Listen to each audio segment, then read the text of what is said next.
Bonjour à tous. Alors aujourd'hui un petit cours sur les porte-outils. Vous avez ce cours-là dans votre livret, donc on va le faire ensemble. Vous dans votre livret, le cours est vide, les bulles, ce qui est en rouge n'est pas rempli, donc on va remplir ça ensemble. On va voir différents porte-outils qu'on peut rencontrer à l'atelier, voir comment on les monte, etc., etc. Donc au niveau de nos porte-outils, hop, je passe en écran. Donc les porte-outils. On peut représenter le schéma cinématique d'une machine comme ci-dessous. Donc on a notre machine, ok, de notre côté on a l'enlèvement de matière.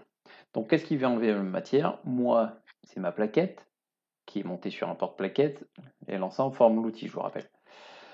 Donc cet outil-là, il va être monté sur un porte-outil, ok, et de l'autre côté, notre pièce, elle va être montée sur un porte-pièce et serrée par des morts, d'accord. Donc la pièce elle est montée sur un porte-pièce. Et donc là, on a une boucle en fait de la machine, tout est relié.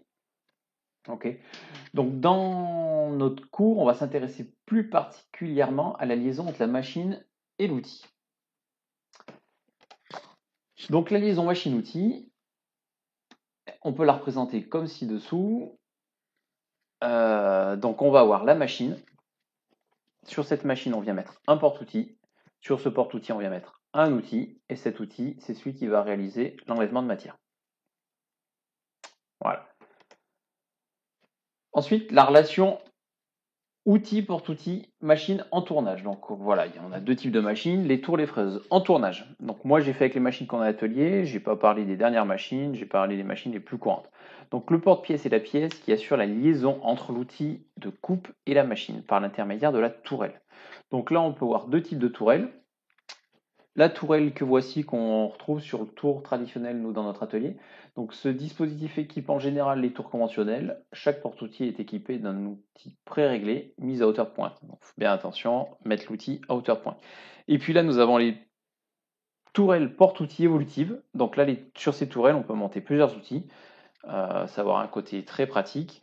Faire attention néanmoins aux dimensions d'outils, que les outils longs n'aillent pas taper le mandrin, par exemple. Quelques exemples de porte-outils. Donc, il va y avoir des outils, suivant la machine qu'on va prendre, on n'aura pas forcément les mêmes outils. D'accord. Donc, le porte-outil, celui-ci, ci-contre, est un porte-outil VDI radial qui se monte sur une tourelle évolutive. Il permet de monter les outils d'usinage extérieur à queue carrée. D'accord. Donc, nous, on va monter les outils d'extérieur, outils d'ébauche extérieur, outils de finition. Donc, voilà. Et ensuite, là, nous avons un porte-outil VDI axial. Donc, il permet de monter les outils intérieurs, outils à alésés, etc. Donc, il y a une différence dans les porte-outils, comme vous pouvez voir. Et donc, il y en a des grands, il y en a des petits. Ils vont aller sur différentes machines, d'accord. Le petit, il n'ira pas sur la même machine que celle-ci.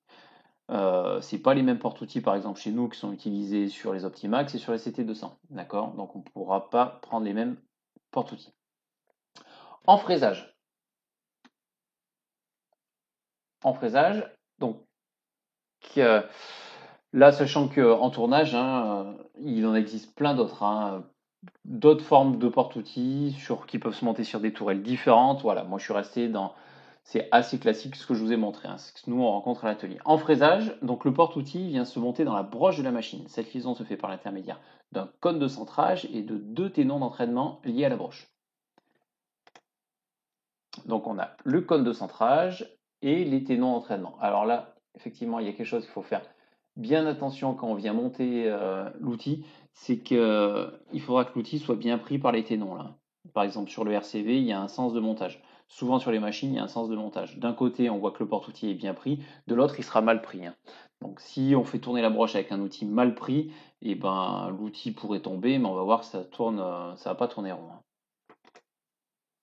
La fixation de ce porte-outil sur la machine peut se faire, donc là je suis dans le cas de nos machines sur une machine conventionnelle. On vient servir d'un tirant. Donc ça j'ai montré en début d'année.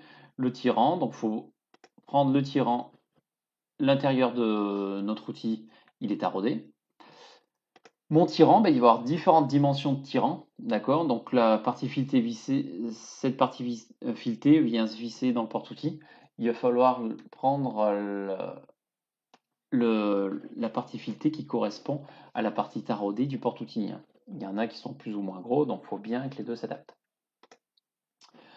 La fixation de ce porte-outil sur la machine. Donc là, on revient sur un porte-outil comme ce qu'il y avait au-dessus. Je peux aussi mettre une pince, suivant ma machine, il peut peut-être s'adapter.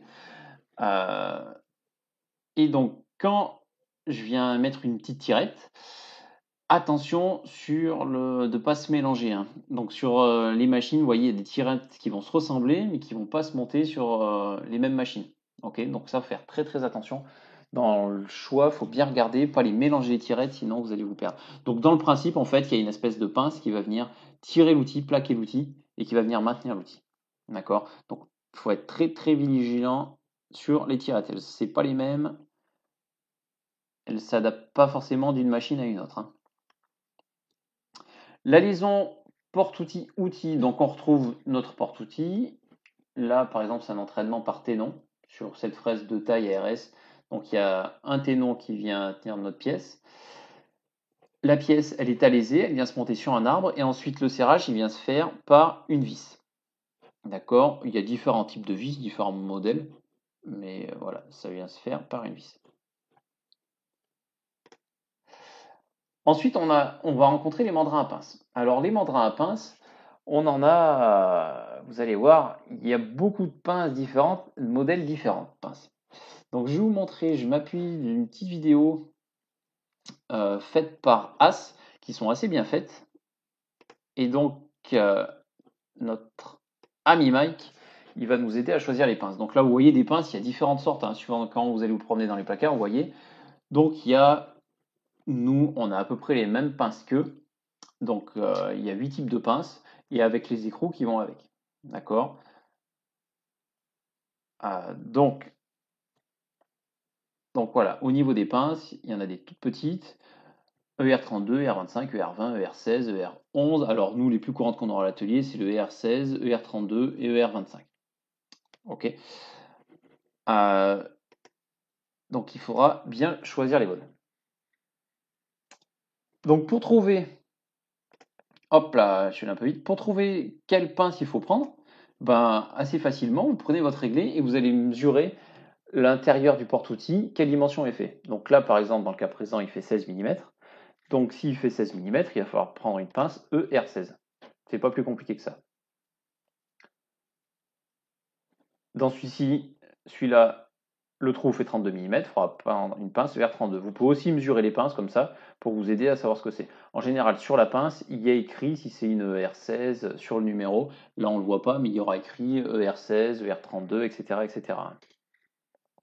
Ensuite, pour choisir sa pince, il existe différents types de pinces. Donc par exemple, Mike, il a voulu me monter une fraise comme ça, une fraise de taille. Donc il existe différents types de pinces. Toutes ces pinces, elles ont des rainures, comme vous voyez. Donc là, par exemple, celles-ci, elles ont 16 rainures.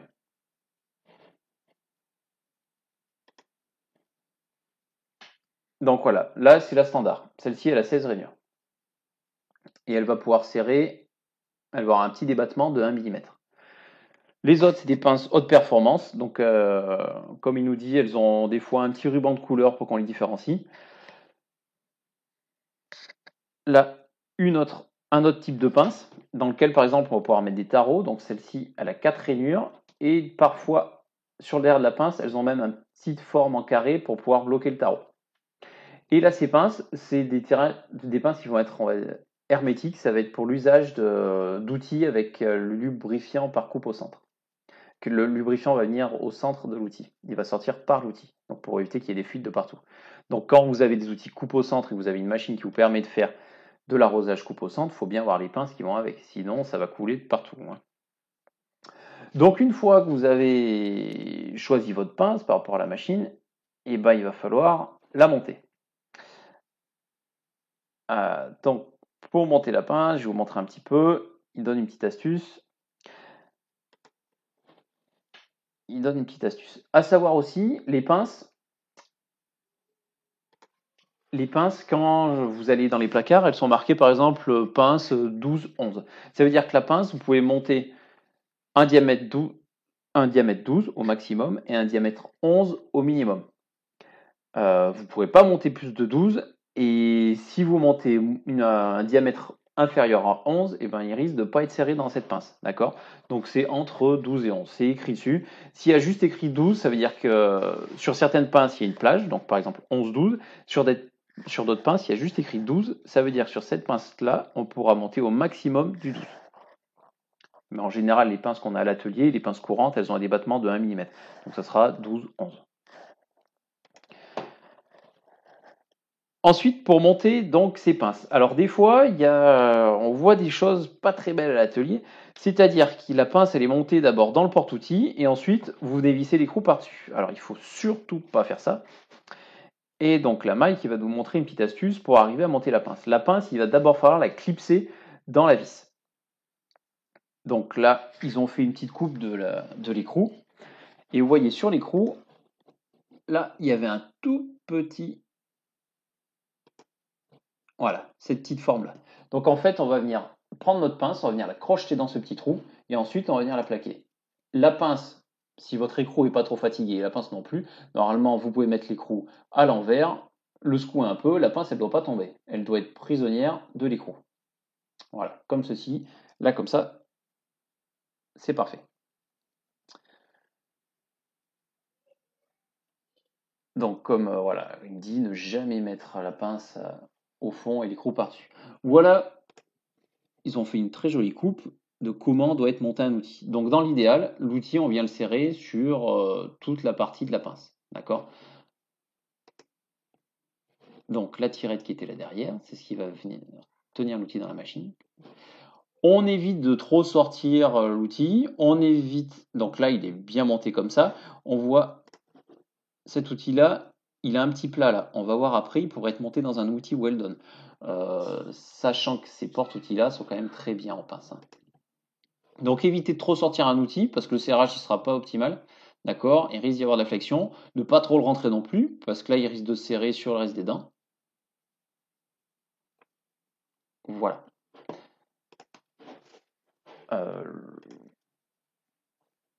Hop, et je reviens ici. Donc, on a vu tout le début. Hop, pardon, j'avance un petit peu. Voilà, donc on a tout un tas de pinces. Là, je vous ai mis en photo quelques-unes des pinces qu'on a à l'atelier. Donc, il y a différentes formes, différentes tailles. Ça va dépendre du porte-outil qu'on va utiliser. Rappel, pour monter ces outils-là, on va se servir du bloc cône qu'on a à l'atelier. Le bloc cône, par l'intermédiaire de cette poignée-là, on va pouvoir l'orienter pour éventuellement dévisser la tirette ou, si on est plus à l'aise dans l'autre sens, pour serrer ou desserrer. D'accord? Et pas hésiter à régler la petite butée pour venir bien tenir notre outil. Pour les porte-outils en perçage, si on se retrouve sur une perceuse, des fois, ou on peut s'en servir aussi sur la contrepointe, sur la contrepointe de notre tour traditionnel. Donc on va utiliser des cônes comme ça.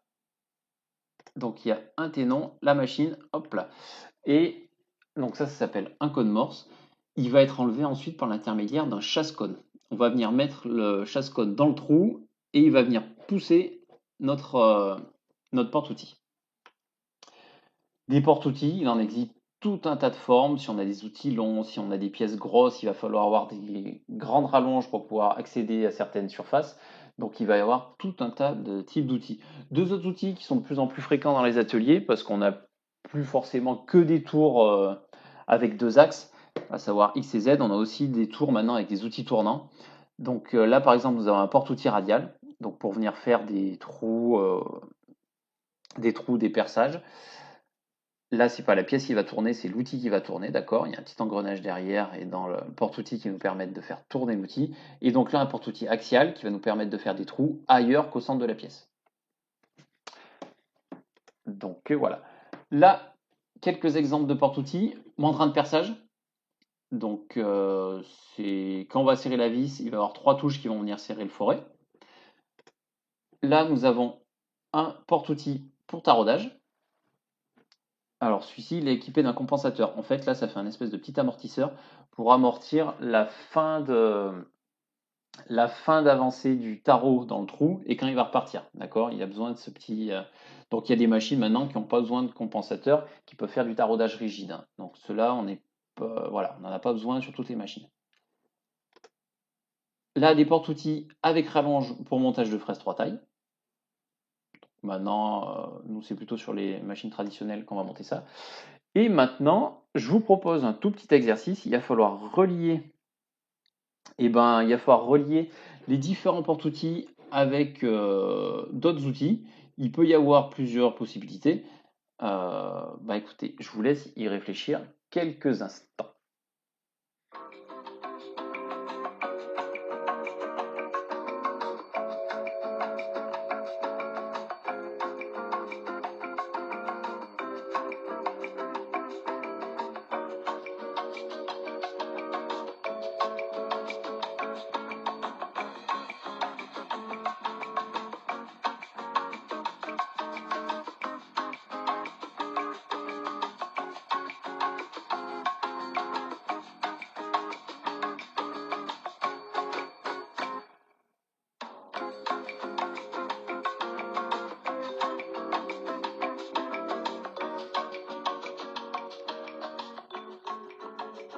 Bon, ça va bientôt se terminer.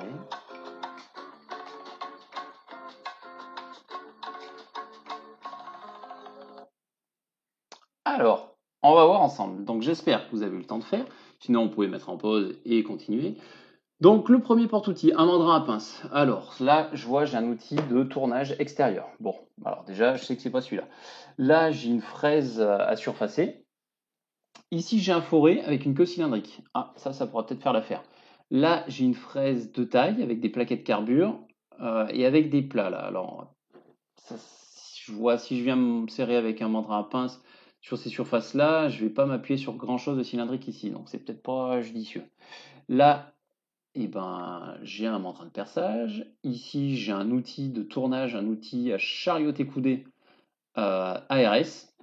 Alors, je l'ai mis pour que vous sachiez qu'il a existé. Mais bon, maintenant, on s'en sert plus trop à l'atelier quand même. Ensuite, là, j'ai une fraise de taille. Mais par contre, si vous voyez, là, a priori, elle est conique. Donc, ça va peut-être pas aller là-dedans. Je peux pas monter du conique sur quelque chose, sur une pince cylindrique. Et puis là, j'ai pareil, une queue là qui est cylindrique, mais avec un grand méplat. Donc ça va peut-être pas le faire. Moi, la seule possibilité que j'aurai pour le premier porte-outil, c'est de venir serrer le forêt qui est là, parce que la queue du forêt est conique. Là, j'ai un porte-outil avec une vis ici. Donc avec ces porte-outils-là, des fois, je vois des forêts comme ça de monter. Non, non, non, non, non. Sur un porte-outil comme ça, il faut venir forcément, la vis doit venir appuyer sur une surface plane pour éviter la rotation. On ne vient pas utiliser un forêt comme ça avec une queue cylindrique avec ce type de porte-outil. D'accord? Parce que la vis va venir appuyer sur une surface cylindrique, il n'y a absolument rien qui empêche la rotation, hein. Ça ne va pas venir serrer comme il faut notre pièce. Ensuite, un porte-outil qui peut accueillir des codes Morse. Donc, quand je vous disais tout à l'heure, pour le démonter, on va venir mettre le chasse-cône dans cette cavité-là et ça va venir pousser le porte-outil, le mandrin. Ensuite, donc là, j'ai un porte-outil sur mon tour tradi. Sur mon tour tradi, je pourrais très bien monter cet outil carbure-là ou cet outil ARS-là. D'accord? Pas de différence. Et là, j'ai le même porte-outil, mais un peu plus récent. Donc sur celui-ci, pareil, je peux monter les mêmes outils, hein. Voilà. Là, j'ai un porte-outil de fraisage. Et vous voyez, il y a un blocage par vis. Donc sur celui-ci, on pourrait monter la fraise qui est ici, hein. Bien sûr, à condition d'avoir les mêmes alaisages, etc., etc., hein. C'est juste pour que vous voyez un petit peu les formes. Voilà. Ensuite, là, j'ai un outil pour un... Ça peut être un outil d'intérieur. Donc là, il y a 3 vis qui vont venir serrer l'outil. Donc ces 3 vis, elles vont venir serrer le foreur qui est là. Voilà, elles vont venir appuyer sur cette partie-là, donc pour pouvoir usiner avec le foreur. Et ensuite, le dernier outil, donc là, c'est pour monter des outils qui ont des queues coniques. Voilà, ce porte-outil-là, il montera, sur ce porte-outil-là, pardon, on montera ce type d'outil avec une queue conique. Hein. Ne jamais monter de queue conique dans des mandrins à pince. Bien retenir, on ne monte pas de fourré à queue cylindrique sur ces porte-outils-là avec la vis de pression qui vient forcément appuyer sur une surface plane comme celui-ci. Voilà. J'espère ce petit cours vous a fait découvrir différents porte-outils qu'on peut rencontrer dans l'atelier. Bien penser au montage des pinces, comme on a vu avec Mike, pour bien le faire. Et voilà. Merci, bonne journée.